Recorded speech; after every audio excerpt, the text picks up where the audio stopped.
แต่แดนปิ้งซีนพี่น้องเนาะปิ้งเนื้อหมูนี่อาหารเที่ยงของเฮามื้อนี้พี่น้องปิ้งงาไปกินบ่เบิดปิ้งงาไปกินบ่อิ่มซื้อมาตลาดนั่นแหละเนาะสิปิ้งกินกับตำบักแตงเนาะพี่น้อง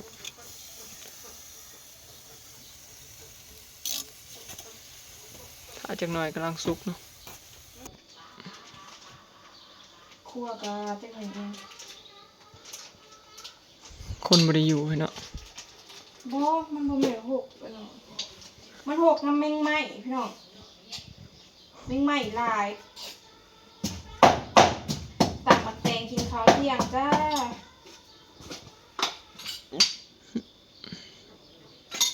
ตักมาแตงใส่กะปิให้มาให้ไก่โพดบ่เบิ่งนี่พี่น้องตำบักแตงกินกับทอดเนื้อหมูปิ้งเนื้อหมูไหม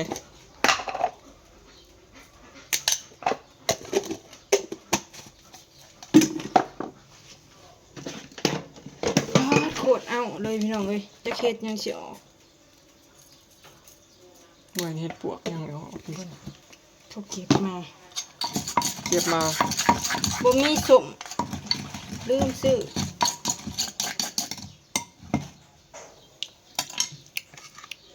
ใส่มะขามป้าตอนแต่งบ่อ้อย เขาเอิ้นตอนโคโลเคเดะ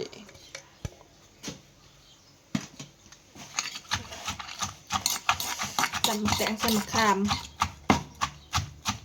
ตำไปบานๆโอ้ตอน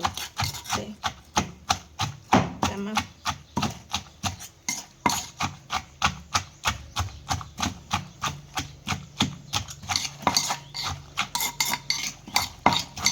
กินตาเฮ็ดนี่เป็นอาทิตย์แล้วบ่ฮอดแล้วบ่ฮอดแล้วมั้งสิฮอดแล้ว ที่ให้มื้อเลยนะ 4-5 มื้อแล้วกินแต่เฮ็ดปวกเอาไปสิเป็นเฮ็ดขาจนสิยาวสิปานว่าเฮ็ดพี่น้อง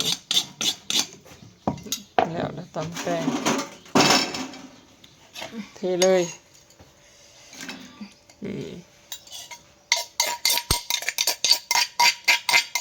อาหารเที่ยงวันนี้เสนอ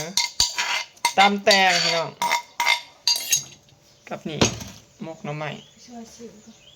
เดี๋ยวถาปิ้งซีนเนาะซอยซีนพี่น้องซีนสุกแล้วกินกับตำแตงเนาะเข้ากันหอนได้พี่น้องบ่ได้ว่าหยังบ่ทันใจมันสิใส่แนวคิดเสร็จเรียบร้อยพี่น้องอาหารเที่ยงเขาเนาะนี่แหละพี่น้องตำบักแตงปิ้งชิ้นหมูเนาะแล้วก็หมกหน่อไม้เนาะมาเด้อพี่น้องกินข้าวเที่ยงนำกันเนาะแซ่บๆมาเด้อพี่น้องกินข้าวเที่ยงนำกันเนาะสบายเด้อบ่ได้โต๊ะใส่โต๊ะตัวที่สูงใส่หนักเนาะเจ้าก็ใส่นะ เอาน้ำใส่ข้าว หมดแล้วมีใหม่ก็หลายเมื่อนั้นทูเดียวน่ะคือบ่ได้สิ วันคืนปิดไฟไว้คือจะมีได้รอยเนี่ยมันแล้วมันมาก่อน คืนแม่ปิดเบิร์ดเด้น แล้วก็บ่สิกินแล้วเอาดูบ่ ในวัน มีวันน่ะก็มาแล้วนะมาเอาเลยสิมาใช้หน้าซอย เสียวระวังต่อเลยน้ำมันลาย ครับเพราะว่าเราไม่ได้มา ในหน้าน้ำมันเต็ม มาใช้หน้าซอยเสี่ยว บุหังจะได้ก็มีหนักเบิร์ดว่า น้ำเบิดตรงนั้นเราชี้ใช้ได้แล้วอ่ะใช้ไม่ลดแล้วมั้งเป็นยอม เจ้าหน้าเหล่าทีแล้วแล้วไปกลต่อเห็นอยู่ก้อนเดี๋ยว ให้เอา หน้าเฮาที่ทำต่อมีผู้ให้หน้าเราแล้วคนเนาะ แล้วเรามึงกับไทยเองรถก็จ้างเลยเนาะมันมีน้ำกูจะได้น้ำเนาะ ยาคนบนโต๊ะ จืดเอาเลย เนี่ยคนติดตัว บ่เป็นเราจ่ายบ่เป็นกระหน่ำลำ เสียดายเนาะ ก็ได้ จะได้นะ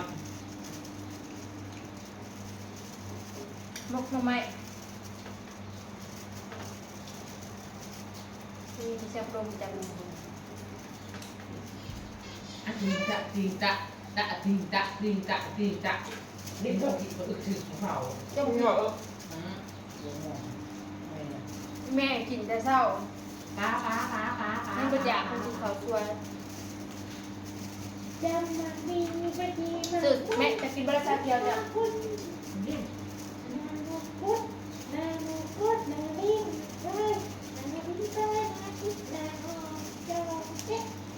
เอาไปถ่ายรูปเดี๋ยวน้องจะไปหาเห็ดแม่กันไปบนเมืองเอาหลังปลาเลยเอาไปหนัง เอาไปชอบมึงเขาไปใส่เบิ่งเบิ่งเอาไป กล่อม ไป กล่อมนอนสุดที่นอน ยัง ตะ บ่ บ อยาก ง เมื่อไหร่ เดี๋ยวเงินแต่งะขนาดเดียว เมื่อไหร่จะบ่อยากฮอด คนที่เขาห้องแง่เชี่ยห้องปวดปวดทางไปในห้องย่างเอาลูก จริงเหรอจริงๆบนนอนเลย มันจืดเสียงห้องเข่งเข่งจะพวงเลยเดี๋ยวง่ายจอมึงเขาว่าแต่ว่าลูกเขาว่า ไปหาเห็ดก็ ปีเอ็ดต่ออีกแล้วเพราะว่า ที่ไปตอนแรกเย็นมากเลยค่ะ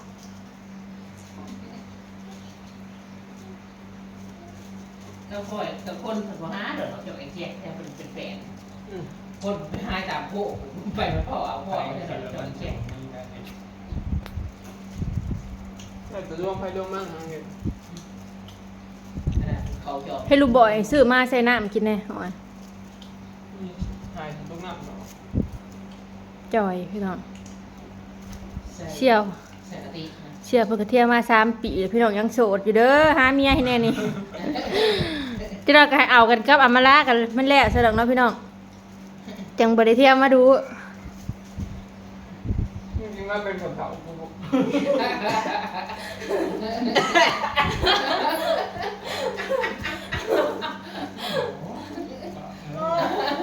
หยอกพี่น้อง พอได้หัวบอกนะ ดีใจไปเลย ทะเลอ่ะบ่อันนี้มาดิมา ป้ามันอยู่จะบีมาปรับมาดูมันดีอยู่ค่ะมันคนมองเลย แล้วประเดี๋ยว สมัครเขาคือสมอง ดึงมอง เก็บแหนเก็บแหน มันชื่อตามช่วยมันบุรีอ่ะยังไม่ได้มันสิเท่าไหร่ มาอยู่ ถึงสมอง มันจะถูกใครคนไหนอื่น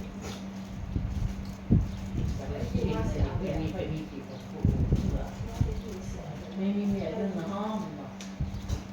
ห้อมสั่งเลยแต่ขัดจูงบางทีใหญ่แต่ปวดนะว่าหัวจักเทียมคุณบางอย่างเป็นมันสิย่างหลอกก็นิดหน่อยนะมันก็สิย่างหลอกตามก็ไปจ้างมาไป ฟ้ามาถึงสมองเลยพี่น้องไม่รู้คนเลย มันดีใจแห้ง บาดเลยเนี่ย ตีใจแห้งไง เราเด็กดีใจแห้งเลย เดี๋ยวมาเด็กนะเด็กก่อน เด็ก ใส่พวก ว่า นี้ ใจผมว่าแล้ว เพราะว่ามันดีใจเดือดสุดที่สุดเลย น้องมันคือเป็นต่อดีจุกหลา เราก็ใช้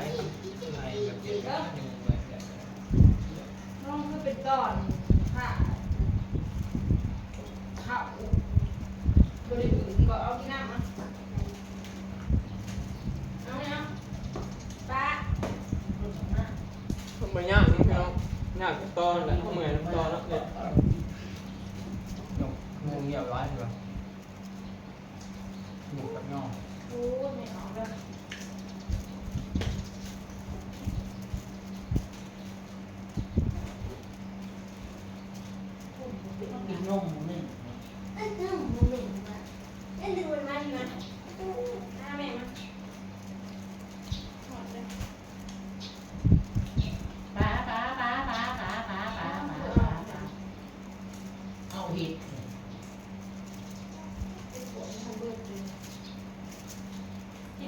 ก็มันออกเขาว่าอยู่ตลาดโดนบอกบ้านชื่ออีกคนแห่ง ทำ ยึด ไม เงิน ได้พวกไปซื้อบ้านให้น้อง นี่ก็คือชื่ออยู่ตลาดโดนอยู่ตลาดคนยังผิดจะมาทำขายแพงอยู่ บ้านของเขาเนี่ยสั่งมาเลยไหน ได้อยู่เงินชื่อตลาดโดนคิดว่า ซื้อให้ใคร มันชื่อแพงเขาตู้ไว้ โอ้ยเราซื้อให้คนถึง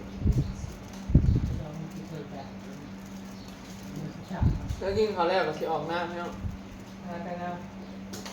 กับบริฟ้าดอกหน้าอะไรไปที่หน่อยเหนื่อยก็พักตอนแรกก็สิบุฟ้าไทยดอกจะบุฟ้าเที่ยงน้ำมันลายพี่น้องมันไทยยากก็เลยว่าสิไทยตั้งแต่มื้อนี้ไปตอนแรกไป3-4 มื้อ เขาเพิ่มแบบอีแล้วบุกเบิกดับ ที่ว่า อ้าวเดี๋ยวนะแม่ มันสิเป่งเสียดายน้ำเนี่ยมันก็คนบ่ตกว่า ก็จะหนักไม่ได้ ก็เลยว่าไทยพี่จัน จ้าตึ๊ดตึ๊ดตึ๊ดตึ๊ดตึ๊ดไปเนื้อขนมไปยุบบิดเลย ป๋ามันจับเล็บตัวจับนี่แหละ เบิ้ง ป๋าเมื่อไรจับป๋าเมื่อไรจับ เฮ้ย มันจะเมื่อแล้ว เฮ้ยเธอหนังน้องเธอกินกับผมเลยเธอรู้ ลูกเด็กลูกเด็ก รู้เลยดึงดึง มันจะแม่ดึกเลยนะดูว่าตัวใหญ่ที่ลงวิวโคมคือทางนี่แหละมันชื่อๆต้องห้ามประตูหยอกนอนนอนนอน บอมันถึงเลยไหม ใหญ่ใหญ่เลย ถึงแล้วกันยุง อีจ้าอีจ้าอีจ้าอีจ้าอีจ้าอีจ้า โอ้ยสิมนทำไมเนาะ อีจ้าตัวมันแห้งปลาไปจนเกาะอย่านอนเมะไปลูกก็กระตุ้นให้ หน้าพอลุงยืนกับว่าแพ้กูเหลืองยืนกอดไว้ ตะก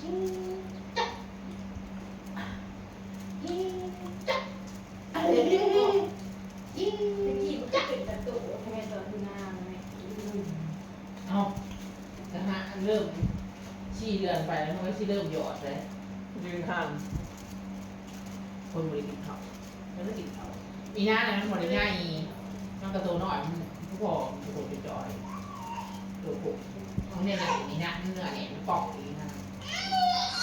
เซ็กซี่ของเรา อีนะจัก คนห่างน้อยเธอ อีจักอี ทาเป็นเจ็บ มึงกระเบื้องตะกี้ประตูเป๊ะที่คือ ได้ไหม ประตูเป๊ะคุยด้านนู้นเป็นอย่างนี้ยัง เขี เป็ ย น นสุค่ะ ตัวหน้าอยู่ตรง แม่ นี้ บอกมันจะดูที่ละ ตัวเรา เดื เห็ อน นใครอยู่ เขียนสุค่ะกระทงตีเนี่ยทาสุค่ะ เออ เราเห็น ฟังเบื้องต้นของเขาเลยเห็นระหว่าง เมื่อเป็นยังหมักเป็นบาดเป็นแผลยังขุดในหนึ่งครับ ก็จะเป็นแต่ของฉัน กันว่าเชิญเดี๋ยวดีขึ้น ตีไป จะบอ มั ก น ตล ล อ อ ด ยเจ้า ง่าย กันดูว่าเซ็ก ยากไม่ พ บ ว อก ก แม่น้องแม่ หน่อยแต่ มันเคยสวยพรไปได้ที่จัดเจ้าว่าพร เดี๋ยวยากอันนี้ได้เป็นบาด เพราะไว้ก่อนทะลุขึ้นไปแต่เคยอวยพรเปื่อยหนังมันเน่าอะไรอีก ทำเป็นบาดกับจ้อเจ้าเกิดมาแต่น้อยทำเป็นบาดกับจ้อแกอีหันที่เชงที่เศร้าหัวเศร้าแกมันเลือดออกที่ว่าได้เลยนะ โอเคเนาะพี่น้องคลิปนี้ก็สิได้จบไปสำนี้เด้อเนาะไปแล้ว